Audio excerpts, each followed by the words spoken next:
শ্রী শুক মুনি কি জয়, শ্রী সুত মুনি কি জয়, পরীক্ষিত মহারাজ কি জয়, নৈমিষারণ্য ক্ষেত্র কি জয়, ষষ্ঠী সহস্রাণী ঋষিবৃন্দ কি জয়, কৃষ্ণকলি ইম গ্রুপ সদস্যবৃন্দ কি জয়, ভক্তবৃন্দ কি জয়, সমস্ত শ্রোতাবৃন্দ কি জয়, আজকের আনন্দ কি জয়, জয় জয় শ্রী রাধেশ্যাম নিতাই গৌর হরি হরি बोल। ओम नमो भगवते वासुदेवाय। श्रीमद्भागवतम महापुराणम माहात्म्यम प्रथम अध्याय। গতকালকে আমরা নৈমিষারণ্যে ৬০,০০০ ঋষিদের মধ্যে শৌনক ঋষি সুতমুনিকে ৪টি প্রশ্ন করেছিলেন, সেটা আমরা শ্রবণ করেছিলাম। তিনার প্রথম প্রশ্ন ছিল যে সমস্ত শাস্ত্র, পুরাণ, বেদ, ইতিহাস, উপনিষদ আদি সব কিছুর সার কথাটা কি, সেটা আপনি আমাদেরকে বলুন। দ্বিতীয়ত প্রশ্ন ছিল ভক্তি, জ্ঞান, বৈরাগ্য কিভাবে বিকাশ হবে, সেই কথা আমাদেরকে বলুন। তৃতীয় প্রশ্ন হলো যে বৈষ্ণবরা কিভাবে এই মায়াকে অতিক্রম করেন, তারা মায়া থেকে নিজেকে মুক্ত করে ভগবত ভজন করেন, ভগবত পাদপদ্ম লাভ করতে পারেন, সেটা আমাকে বলবেন। আর চতুর্থ প্রশ্ন হলো এই জগতের সমস্ত মনুষ্যগণ তারা কিভাবে ভগবান পাদপদ্ম লাভ করতে পারবে, তার একটা সহজ সরল কল্যাণকারী সাধনের পথ আপনি আমাদিগকে বলুন। এই 4টি প্রশ্ন করেছিলেন। এই 4টি প্রশ্নের উত্তর দিতে গিয়ে সুতমুনি বললেন, হে শৌনক, আপনাদের হৃদয়ে ভাগবত প্রেম জেগেছে, ভাগবত প্রেম রয়েছে, তাই আমি শ্রীমদ্ ভাগবত কথা আপনাদের নিকটে বর্ণন করব। আমি আপনাদের নিকটে সুখদেব গোস্বামী যে সমস্ত সিদ্ধান্তের সার, সর্বসিদ্ধান্ত শ্রেষ্ঠ বস্তুগুলো দান করে গিয়েছেন, ভাগবতে বলে গিয়েছেন, আমি তখন ওই রাজা পরীক্ষিতের সভাতে একপাশে বসে শ্রবণ করেছিলাম। সেই সমস্ত তত্ত্বকথাই আমি আপনাদের নিকটে বর্ণন করব। ইহাতে আপনাদের সমস্ত প্রশ্নের সমাধান হয়ে যাবে। এই বলে তিনি উত্তর দিতে শুরু করলেন। বললেন, কাল বাল মুখাগ্রাস ত্রাস নির্ণার্ণেশ হে তবে শ্রীমদ্ভাগবত শাস্ত্রম কলোকিরণে ভাষিত। শ্রী সুখদেবজি কলিযুগের জীবকে কালরূপী সর্পে গ্রাস করিতেছে, পতিত হওয়া দেখে তাদেরকে রক্ষা করার জন্য তিনি শ্রীমদ্ ভাগবত মহাপুরাণ শাস্ত্রের প্রবচন করেছেন এবং এই ভাগবত মহাপুরাণে সমস্ত ভাগবত ধর্ম সুসিদ্ধান্ত রূপে বর্ণন করা আছে। তাই আমি এই শ্রীমদ্ ভাগবত মহাপুরাণের কথা আপনাদের নিকটে বর্ণন করব। কেন বললেন যে শ্রীমদ্ ভাগবত মহাপুরাণ হলো সর্ব বেদান্ত সার। সর্ব বেদান্ত সার হি শ্রীমদ্ ভাগবতম মৃষ্যতে তদ রসামৃতম তৃপ্তস্য অন্যত্র সাত রপি কশ্চিৎ। ব্যাসদেব 4 বেদ, 6 শাস্ত্র, উপনিষদ, ইতিহাস, গীতা আরম্ভ করে সমস্ত শাস্ত্র পুরাণকে মন্থন করে সেখান থেকে সার সার বস্তু এনে শ্রীমদ্ ভাগবত মহাপুরাণ প্রকাশ করেছেন। সর্ব বেদেতিহাসনম সারং সারং সমুদ্ভৃতম। এই জন্য আমরা শ্রীমদ্ ভাগবত মহাপুরাণ আলোচনা করব। এটা সর্ব বেদান্ত সার, এটাই হলো বেদান্ত ভাষ্য, এটাই হলো ব্রহ্মসূত্রের প্রকৃত অর্থ। সুতরাং এর উপরে আর কোনো বেদান্ত ভাষ্য নেই। সুতরাং আমরা ভাগবত কথাই আপনার নিকটে বর্ণন করব। পরীক্ষিত কথা শ্রুত্বা সবায়াং সংস্থিতম সুখে সুধা কুম্ভ গৃহীতেন দেবাস্তং সমাগতম। পরীক্ষিত মহারাজের সভাতে সুখদেব যখন ভাগবত কথা পরিবেশন করার জন্য তিনি আসনে উপবেশন করেছেন, তখন স্বর্গে হইতে দেবতারা চিন্তা করলেন যে আমাদের স্বর্গে তো ভাগবত কথামৃত নেই, সুতরাং আমরা এই ভাগবত কথা শ্রবণ করার জন্য মৃত্যুলোকে যাব। এখন ভাগবত কথা শ্রবণ করতে গেলে, রাজদর্শন করতে গেলে, আত্মীয় স্বজনের বাড়িতে গেলে, অথবা মন্দিরে বা শ্রীবিগ্রহ দর্শন করতে গেলে হাতে কিছু নিয়ে যেতে হয়, খালি হাতে যেতে নাই। এই যে শ্রীমদ্ ভাগবত মহাপুরাণ, ওটা তো জ্ঞান যজ্ঞ। যজ্ঞতে যদি যাওয়া হয় তাহলে সেখানে দান দক্ষিণা দিয়ে করতে হয়। দক্ষিণা বিহীনম নিষ্ফলম। আচ্ছা, আমরা তো স্বর্গের দেবতা, আমরা ভাগবত কথা শ্রবণ করতে যাব, তাহলে আমরা কি নিয়ে যাব? দেবরাজ ইন্দ্র বললেন, যে বস্তু পৃথিবীতে নাই আমরা সেই বস্তু নিয়ে যাব। অর্থাৎ পৃথিবীতে যারা আছেন তারা তো কেউ টাকা নিয়ে যাবে, পয়সা নিয়ে যাবে, চাউল ডাল সবজি ফুল ফল তুলসী পাতা ইত্যাদি অনেকে অনেক কিছু নিয়ে যাবেন ভাগবত শ্রবণে। খালি হাতে তো কেউ যাবে না, কেউ দক্ষিণা নিয়ে যাবেন। আমরা এমন বস্তু নিয়ে যাব যে বস্তু পৃথিবীতে নাই সেই বস্তু নিয়ে যাব। তাহলে পৃথিবীতে নাই এমন কি বস্তু? বলে পৃথিবীতে অমৃত নাই। যদি পৃথিবীতে অমৃত থাকতো তাহলে তো সেই অমৃত পান করে মানুষ অমর হয়ে যেত। জন্মস্যই ধ্রুবমৃতম, তারা তো জন্মগ্রহণ করার পরে তাদেরকে মরতে হতো না, কিন্তু তারা তো মারা যায়। তাহলে আমরা অমৃত নিয়ে যাব।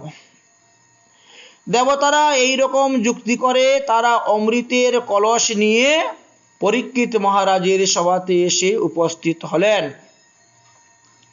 সুখদেব গোস্বামীকে দণ্ডবত প্রণাম করে বললেন, হে সুখদেব গোস্বামী, আপনি তো গোদহন কাল পর্যন্ত কোনো গৃহস্থের বাড়িতে অবস্থান করেন না, তাহলে আপনি কেমন করে এই 18,000 শ্লোকের শ্রীমদ্ ভাগবত মহাপুরাণ আপনি পরীক্ষিত মহারাজকে শ্রবণ করাবেন? কারণ ওটা তো গোদহন কালের মধ্যে বিশ্রাম হবে না, সমাপ্ত হবে না। এই ভাগবত পরিবেশন করতে গেলে আপনাকে 7 দিন 7 রাত লাগাতার আপনাকে পাঠ করে যেতে হবে। তাই এতদিন পর্যন্ত আপনি বসবেন, বসে পরীক্ষিতকে ভাগবত কথা শ্রবণ করাবেন, এতে আপনার নিজের সাধন ভজন সবকিছু তো ব্যাঘাত ঘটবে। আপনার তো আর এই 7 দিনের মধ্যে হরিভজন হবে না, অন্যান্য নিয়ম কানুনগুলো তো আপনার পালন করা হবে না। আপনার তো 7 দিন ভাগবত কথাই শুধু খালি শ্রবণ করাবেন। তো এত কিছু করার কি প্রয়োজন? সুখদেবজি বললেন, এই ভাগবত কথামৃত যদি পরীক্ষিত মহারাজ কায়মন বাক্যে শ্রদ্ধা সহিত ভক্তির সহিত প্রেমের সহিত শ্রবণ করেন, তাহলে 7 দিনেই তিনার মুক্তি হয়ে যাবে, 7 দিনেই তিনি ভগবত প্রাপ্তি হয়ে যাবেন। এই জন্য আমি এই ভাগবত কথামৃত তিনাকে শ্রবণ করাতে এসেছি। কারণ তিনার প্রশ্ন ছিল যে 7 দিনের মধ্যে কিভাবে আমার ভগবত প্রাপ্তি হয় সেই ব্যবস্থা করুন। যদিও নানা মুনি নানা মত বলেছিলেন, কিন্তু পরীক্ষিত মহারাজ তা গ্রহণ করেন নাই। সুখদেবের কথাই গ্রহণ করলেন, তাই তিনি ভাগবত শ্রবণ করতে প্রস্তুত হয়েছেন। আমি সেই ভাগবত কথামৃত তিনাকে শ্রবণ করাবো, আর তিনি মুক্ত হয়ে যাবেন। তিনাকে আর পুনরায় মাতৃগর্ভে এসে জন্মগ্রহণ করতে হবে না।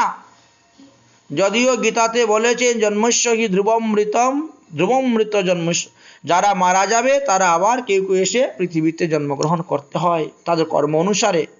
কিন্তু এই ভাগবত কথা শ্রবণ করার পর পরীক্ষিতকে এসে আর পৃথিবীতে জন্মগ্রহণ করতে হবে না। অতএব আমি তাকে এই ভাগবত কথা শ্রবণ করাতে বসেছি।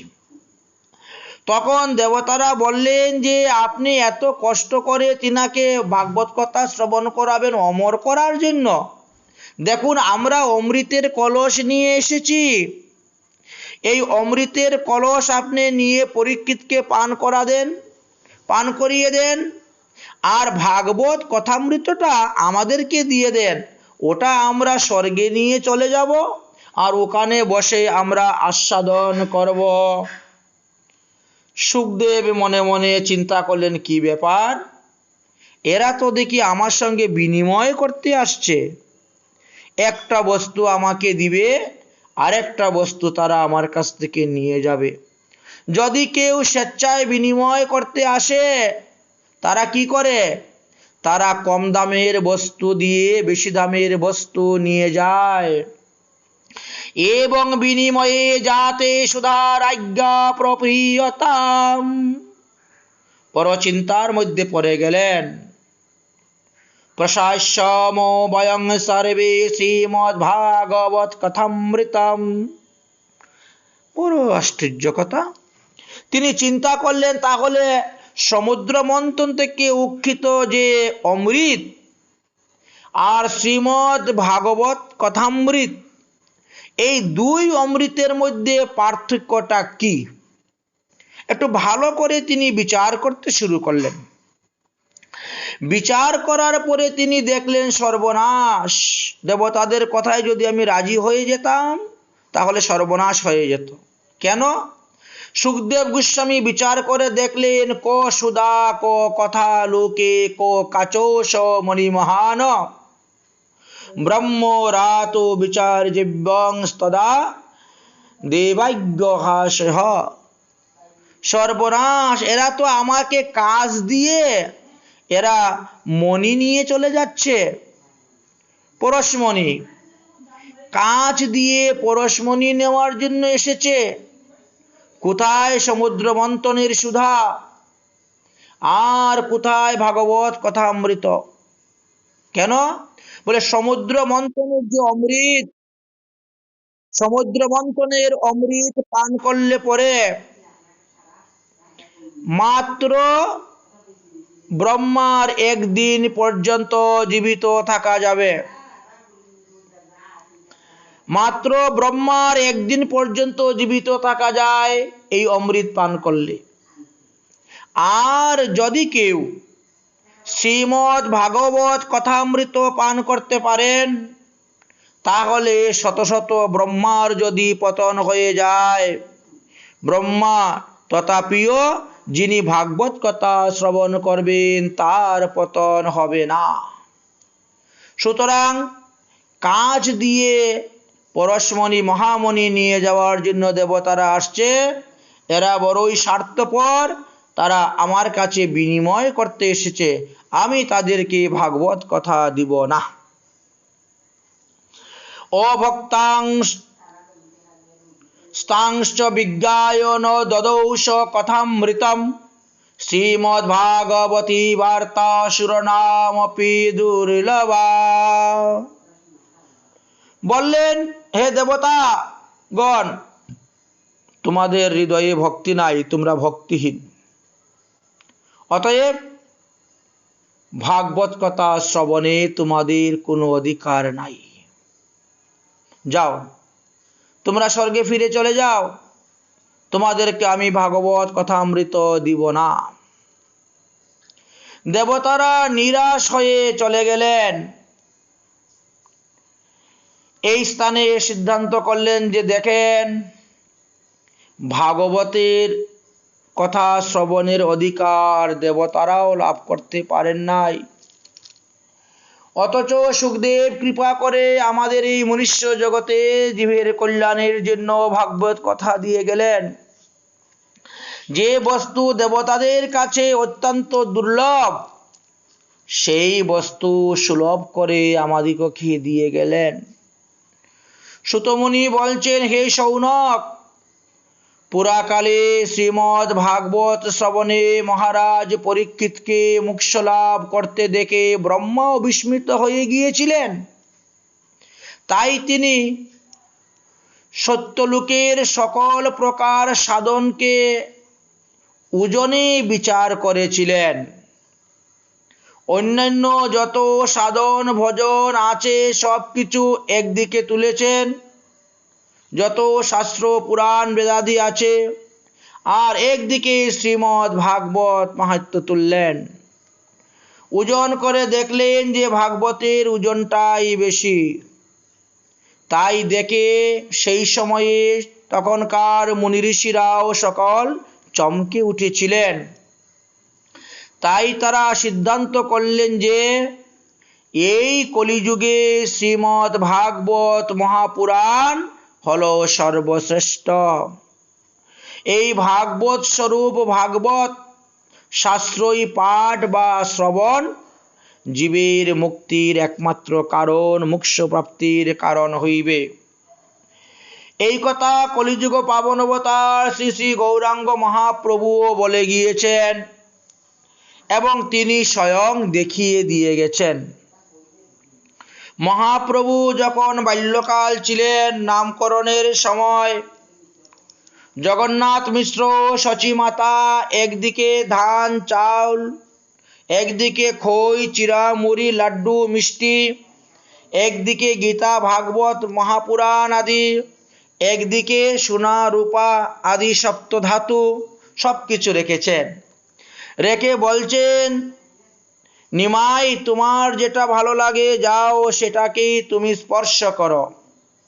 সর্বকিছু ছাড়িয়া শিশচির নন্দন ভাগবত ধরিয়া দিলেন আলিঙ্গন।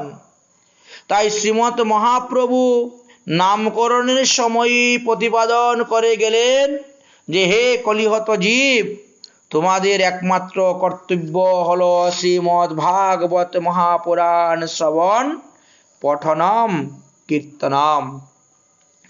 তাই দেখিয়ে গেলেন যে শ্রীমদ্ ভাগবত মহাপুরাণই হলো কলিযুগের জন্য শ্রেষ্ঠ গ্রন্থ। এই শ্রীমদ্ ভাগবত মহাপুরাণের কথা আলোচনা করলেন গরুড় পুরাণে। সেখানে বললেন, অতু অয়ং ব্রহ্মসূত্রাণাং ভারতার্থ বিনির্ণয়ং গায়ত্রী ভাষ্য রূপে ঔষো বেদার্থম পরিবৃংহতে পুরাণানাং সমরূপহং সাক্ষাৎ ভাগবতোদিতম দ্বাদশস্কন্ধ সমযুক্ত অয়ং শতশীদৃহ সংস্থিতম গ্রন্থো অষ্টাদশ সহস্রম শ্রীমদ্ ভাগবতাবিধি। এই যে শ্রীমদ্ ভাগবত নামক মহাপুরাণ, এটি ভগবান শ্রীকৃষ্ণ দ্বারা কর্তৃক গ্রহীত হয়েছে। এই পুরাণের মধ্যে কি বলছেন, সামবেদের সমস্ত কিছু দৃশ্য হয়। ব্রহ্মসূত্রের অর্থ সম্পূর্ণ সুন্দরভাবে এখানে লেখা হয়েছে এবং গায়ত্রীর ভাষ্য স্বরূপ এই ভাগবত। ইহাতে মহাভারতের এবং গীতার অন্যান্য পুরাণের মর্ম বিশেষভাবে নির্ণয় করা হয়েছে এবং সমগ্র বেদার্থর দ্বারা এই গ্রন্থ পরিবর্ধিত হয়েছে। এই ভাগবতে দ্বাদশটি স্কন্ধ আছে, 335টি অধ্যায় আছে, 18,000 শ্লোক আছে, 5,75,000 অক্ষর আছে। তাই শ্রীমদ্ ভাগবতী হল ব্রহ্মসূত্র অর্থাৎ বেদান্তের অকৃত্রিম ভাষ্য। সুতরাং এই বেদান্ত ভাষ্য শ্রীমদ্ ভাগবত মহাপুরাণ পাঠ করলে অনায়াসেই মুক্তি লাভ করা যায়। তাই আমি পরীক্ষিত মহারাজকে এই ভাগবত কথা শ্রবণ করাবো। এই বলে সুখদেব ভাগবত কথা আরম্ভ করেছিলেন। এখন কথা হলো, ভাগবত সম্পূর্ণ বৎসরই আলোচনা করা যায়, পাঠ করা যায়, মাসিক ব্যাপীও করা যায়। কেউ কেউ বৎসর ব্যাপী করেন, কেউ কেউ মাস ব্যাপী করেন, আবার কেউ কেউ সপ্তাহ ব্যাপী করে থাকেন। বললেন যে সপ্তাহ বিধি অনুসারে ভাগবত শ্রবণকে উত্তম ভক্তি লাভ করা যায়। পুরাকালে দয়ালু সনকাদি ঋষিগণ দেবর্ষি নারদকে এই ভাগবত কথা শ্রবণের মহিমা বর্ণন করেছিলেন এবং সপ্তাহ ব্যাপী। কেননা যতদিন ভাগবত কথা শ্রবণ করবেন ততদিন আপনাকে হবিষান্ন গ্রহণ করতে হবে, ভূমিতে শয়ন করতে হবে, চুল দাড়ি নখ মুছ ইত্যাদি অর্থাৎ ক্ষৌরকার্য আদি করা যাবে না, স্ত্রী সহবাস আদি সাবান সুতা ব্যবহার ইত্যাদি নিষিদ্ধ, এবং আরও অন্যান্য কিছু নিয়ম আছে। কলিহত জীব অন্নগত প্রাণ তারা এতদিন দীর্ঘ নিয়ম করে তারা ব্রহ্মচর্য পালন করে থাকতে পারবে না, তাদের দ্বারা সম্ভব নয়। এই জন্য সনকাদি ঋষিগণ বললেন যে তাহলে সপ্তাহ ব্যাপী ভাগবতী করা হোক। যে কোনো লোক ইচ্ছা করলে 7 দিন ব্রহ্মচর্য পালন করতে পারবে, চুল দাড়ি না কেটে থাকতে পারবে, সাবান সুতা ব্যবহার না করে থাকতে পারবে, স্ত্রী সহবাস আদি ত্যাগ করতে পারবে, ভূমিতে শয়ন ত্যাগ করতে পারবে। তার হবিষান্ন গ্রহণ করা ততটা কষ্টবোধ হবে না। এই জন্য সপ্তাহ ব্যাপী এই ভাগবতের কথা আলোচনা করেছিলেন এবং সেই বিধির কথা বলেছিলেন। শৌনক ঋষি প্রশ্ন করলেন, আপনি খুব উত্তম কথা বলেছেন। সাংসারিক প্রপঞ্চ থেকে মুক্ত পরিভ্রাজক নারদমুনির সঙ্গে এই সনকাদি ঋষিগণের কোথায় দেখা হয়েছিল, কখন দেখা হয়েছিল, আর কি কথার মাধ্যমে তারা হঠাৎ করে এই সপ্তাহব্যাপী শ্রীমদ্ ভাগবতের কথা তুলে ধরলেন, এই সমস্ত কিছু আপনি বিস্তারিতভাবে আমাদিগকে বলুন। সুতমুনি বললেন যে তাহলে আমি বলতেছি, আমি এখন সেই ভক্তির মূল কাহিনীর কথা তোমাদেরকে বলবো, যে কাহিনীর মধ্যে ভক্তি দেবী আর দেবর্ষি নারদের মধ্যে কথাবার্তা হয়েছিল। সেই কাহিনী সুখদেব তিনার শিষ্যদের মধ্যে যারা যোগ্য তাদের মধ্যে বিবেচনা করে আমাকে একান্তভাবে বসিয়ে এই তত্ত্বকথা বলেছিলেন। আমি সেই কথাই আপনাদের নিকটে প্রকাশ করতে যাচ্ছি। একদিন সনত, সন্নন্দ, সন্নত কুমার, সনাতন এই 4 জন পবিত্র ঋষি সৎসঙ্গের জন্য তারা বদরিকা আশ্রম অর্থাৎ বদ্রীবিশালের দিকে রওনা হয়েছেন এবং ধীরে ধীরে তারা বদ্রীবিশালে গিয়ে পৌঁছেছেন। তারা সেখানে হঠাৎ দেবর্ষি নারদকে দেখতে পান। দেবর্ষি নারদ বড় চিন্তাগ্রস্ত। তিনি অতি দ্রুতবেগে মাথা নত করে ব্যাকুল হৃদয়ে ছুটছেন। সনকাদি ঋষিগণ দেবর্ষি নারদকে দর্শন করে প্রশ্ন করলেন, হে দেবর্ষি নারদ, আরে বদ্রীনারায়ণের ধাম তো এই দিকে, তুমি ওদিকে কোথায় যাচ্ছ? আসো আসো, এদিকে আসো। তোমার মুখটা এত ভারী কেন? তোমার মুখ দেখে মনে হচ্ছে তুমি খুব বিশেষ চিন্তিত আছো। কিন্তু তোমার মতন ভক্ত, তোমার মতন জ্ঞানী ব্যক্তি যারা সুখে দুঃখে সমচিত্তা, তার তো এরূপ হওয়ার কথা নয়। তোমার দুঃখের কারণটা কি? তোমার বেকুলতার কারণ কি? তুমি মাথা নত করে ঊর্ধ্বশ্বাসে হেঁটে ওদিকে কোথায় যাচ্ছ? এই সমস্ত কারণ তুমি আমাদের নিকটে বর্ণন করো। দেবর্ষি নারদ দণ্ডবত প্রণাম করলেন, জ্যেষ্ঠ ভ্রাতৃদেরকে প্রণাম করে বললেন যে দাদা, আমি পৃথিবীর শ্রেষ্ঠ শ্রেষ্ঠ তীর্থগুলাকে ভ্রমণ করতে গিয়েছিলাম। সুন্দর কথা। অহম তু পৃথিবী জাত জ্ঞাতা সর্বতো মামৃতে পুষ্কর চ প্রয়াগঞ্চ কাশীঞ্চ গোদাবরীংস্ততা হরিক্ষেত্রম কুরুক্ষেত্রম শ্রীরঙ্গম সেতুবন্ধনম এবমাদিষু তীর্থেষু ভ্রমণমানমিতস্ততঃ। দেবর্ষি নারদ বললেন, পৃথিবীকে সর্বশ্রেষ্ঠ লোক মনে করে আমি এই মর্ত্যলোক ভ্রমণ করতে এসেছিলাম। কারণ এই ভারতবর্ষে ভগবান আবির্ভাব হয়েছেন বহুবার। পৃথিবীর মধ্যে শ্রেষ্ঠ পুণ্যভূমি ভারতবর্ষ। তাই এখানকে পুষ্কর, প্রয়াগ, কাশী, গোদাবরী, নাসিক, হরিদ্বার, কুরুক্ষেত্র, রঙ্গক্ষেত্র অর্থাৎ শ্রীরঙ্গক্ষেত্রম, সেতুবন্ধন, রামেশ্বর আদি বহু তীর্থ ভ্রমণ করলাম, কিন্তু মনে শান্তি কোথাও পেলাম না। কেন ভাই শান্তি পেলে না তীর্থ ভ্রমণ করে? বলে, বর্তমানে অধর্মের সহায়ক কলিযুগ, আর এই কলিযুগে কলি তার প্রভাব বিস্তার করেছে পৃথিবীতে, যার ফলে মানুষের মনে সত্য, দয়া, তপস্যা, শৌচ, পবিত্র অপবিত্র কোনো জ্ঞান নেই, দান ধর্মাদি। মানুষ এখন হতভাগ্য, মন্দবুদ্ধি হয়ে গেছে। শুধুমাত্র নিজের উদর ফুর্তির চিন্তায় তারা ব্যস্ত। তাই তারা অসৎভাষী, অলস, মন্দবুদ্ধি, ভাগ্যহীন এবং উপদ্রবগ্রস্ত হয়ে পড়েছে। সাধু শান্ত যাদেরকে বলা হয়, তাদের সকলের সঙ্গে গিয়ে যোগাযোগ করলাম। তারাও দেখি নামে মাত্রই সাধু, পাষণ্ড আচরণ নিরত হয়ে যাচ্ছেন। বৈরাগী, তাদের কাছে গিয়ে উপস্থিত হলাম। বৈরাগী হলেও তারা স্ত্রী ধনাদি নির্বিকারে গ্রহণ করে যাচ্ছেন।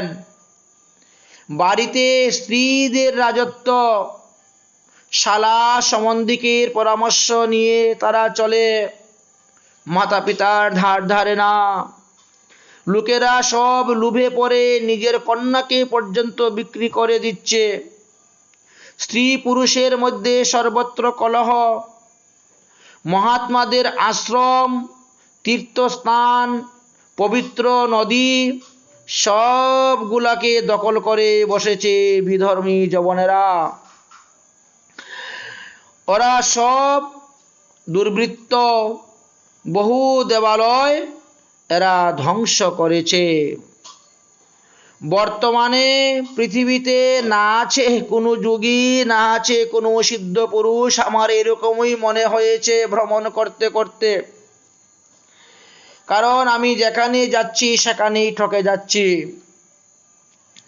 আমি মনে করি এখন বর্তমানে কোনো জ্ঞানী পুরুষ নেই, কোনো সৎকর্ম পরায়ণ মানুষ আছে কি না জানি না। যা কিছু সাধন সব মনে হয় এই কলিরূপ দাবানলেই ভস্মীভূত হয়ে গেছে। এই কলিযুগে প্রায় সকলেই অন্ন বিক্রয় করছে। ব্রাহ্মণেরা অর্থের বিনিময়ে বেদ বিক্রি করছে। স্ত্রীলোকেরা জীবিকা নির্বাহের জন্য বেশ্যাবৃত্তাদি করতেছে। এইভাবে কলির শত শত সহস্র সহস্র দুঃসকল দেখতে দেখতে দেখতে দেখতে পৃথিবী পরিভ্রমণ করতে করতে আমার আর ভালো লাগলো না। তখন আমি মনে করলাম যে আমি শ্রীধাম বৃন্দাবনে চলে যাব। যমুনার তীরে ভগবান শ্রীকৃষ্ণের লীলাভূমি শ্রীধাম বৃন্দাবন আমি দর্শন করব। এই জন্য আমি বৃন্দাবন ধামের দিকে রওনা হলাম। আসুন সমস্ত শ্রোতাগণ, ভক্তগণ, আমরাও শ্রীধাম বৃন্দাবনের দিকে মানসিকভাবে দেবর্ষি নারদের সঙ্গে রওনা হই। চলে রে মন শ্রী বৃন্দাবন ধাম, रटेंगे राधे राधे नाम मिलेंगे कुंज बिहारी, औरों के कमरी काली। चले रमन श्री वृंदावन धाम, चले रे मन श्री वृंदावन धाम, रटेंगे राधे राधे नाम मिलेंगे कुंज बिहारी, और के कमरी कारी मिलेंगे कुंज बिहारी, और के कमरी काली मिलेंगे बाके बिहारी, और के कमरी कारी। प्रातः होते हम सिजमुना जी जाएंगे, और करके स्नान हम जीवन सफल बनाएंगे। प्रातः होते हम सिजमुना जी जाएंगे, और करके स्नान हम जीवन सफल बनाएंगे। और हुए सब मन की काम, और हुए सब पूरे काम, रटेंगे राधे राधे नाम, मिलेंगे कुंज बिहारी, और के कमरी कारी। मन चलो वृंदावन धाम, रटेंगे राधे राधे नाम, मिलेंगे कुंज बिहारी, और के कमरी कारी। श्री वृंदावन धाम की महिमा निहारी है, मिल की सरकार सी राधा जो प्यारी है, श्री राधा जी जो प्यारी है। उस भट्टे खामा खाम, और भटके खामा खाम, रटेंगे राधे राधे नाम, मिलेंगे कुंज बिहारी, और के कमरी कारी। मिलेंगे बाके बिहारी, और के कमरी कारी। और श्री वृंदावन धाम है बाके बिहारी को, एक झलके ने दर्शन करो बाके बिहारी को। जब मन लगे विश्राम, मन जप ले असली नाम, रटेंगे राधे राधे नाम, मिलेंगे कुंज बिहारी, और के कमरी कारी। लता निकुंज बेटे बेटे के हरि को ध्यान लगावे गो, भोग लागे तो घर घर में मधुकुरी रोटी पावे गो, मधुकुरी रोटी पावे गो। जब हृदय मिले विश्राम, जब हृदय मिले विश्राम, रटेंगे राधे राधे नाम, मिलेंगे कुंज बिहारी, और के कमरी कारी। मिलेंगे बाके बिहारी, और के कमरी कारी। हुए जहाँ हरि कथा नित, प्रेम रस की संग जाबे गो। माला तिलक सिक्का धारी, संतन की दर्शन पावे गो, संतन की दर्शन पावे गो। तबे भागे कलुषित काम, तबे भागे कलुषित काम, रटेंगे राधे राधे नाम, मिलेंगे कुंज बिहारी, और के कमरी कारी। धरी जुगल चरण में ध्यान, नित्य परिक्रमा जाबे गो। ब्रज रज की तिलक लगा के, भव सागर तर जाबे गो हम, भव सागर तर जाबे गो। जब हुगे मेरा विक काम, जब हुगे मेरा पूरा काम, रटेंगे राधे राधे नाम, मिलेंगे कुंज बिहारी, और के कमरी काली।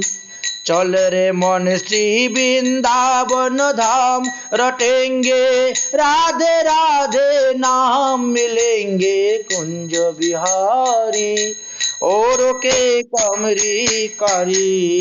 बोलो वृंदावन धाम की, राधा गोविंद भगवान की, बाके बिहारी की जय जय श्री